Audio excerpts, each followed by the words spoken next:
I'm here with someone else, a significant other, and they're really being pulled and torn regarding their child and a promised trust for the child's education that the step-parent was supposed to be in charge of and is not now turning over to the individual to give to the child for college education, and saying the money's been lost in stock market or it evaporated.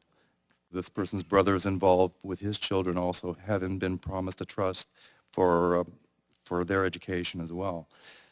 And they're both torn people now over this. They're back and forth with lawyers. The lawyers just asked for another $2,000 to proceed to find out where some of the monies might have gone. The person that has it has moved to Oregon, so it's very difficult for them to work the situation from California to Oregon. What do?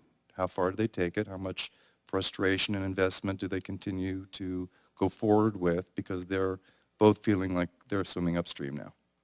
Well, really, the way we would put your question, we always like to word it our way so that our answer fits better.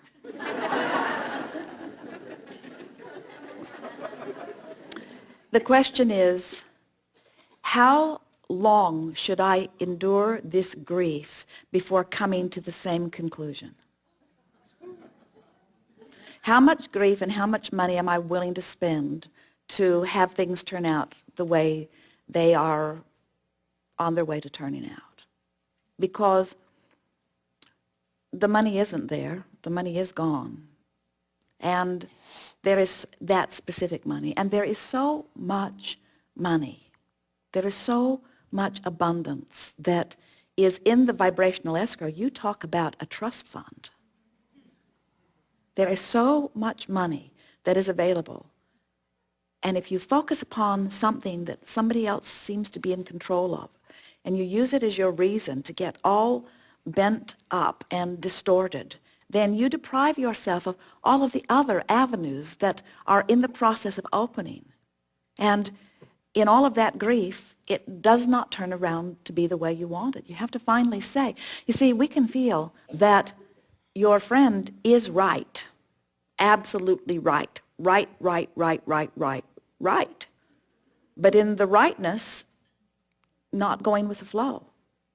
And not only now is this particular subject being negatively impacted, the subject that sort of caused the flare-up, but now all kinds of things in their life experience is being negatively impacted because they are using this one subject as their reason to deprive themselves of flow that was taking them to all kinds of wonderful things.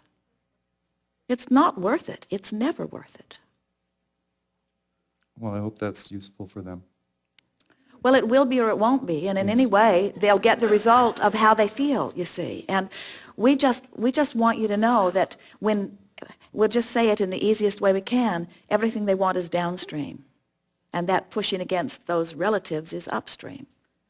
It's just, it cannot be clearer to us than that. But sometimes people have to push upstream for quite a while before they realize they're not getting anywhere. So does that mean that Abraham would never encourage you to hold your ground on an issue of right and wrong? Pretty much. Because as you're scrapping about in this, and you know you're right and you know they're wrong, and you know you're right and you know they're wrong, and you know they're right and you know they're wrong, what's happening is all of the things you're asking for, the universe is saying, of course we'll line that up for you, of course we'll line that up for you. But in your pushing against them, you're not letting yourself have what is being lined up for you. Again, it comes down to this competition over resources when there is none. It comes down to this belief in not enoughness when there is plenty. It comes down to wanting to be right rather than wanting to feel good. And no matter how right you are, if you don't feel good, you can't get to where you want to go. And so then people say, but it's just the principle of the thing. Nobody should treat me like that. I just want to make a point. And we say, your face is paralyzed. We think you've made your point. You get our point, yes.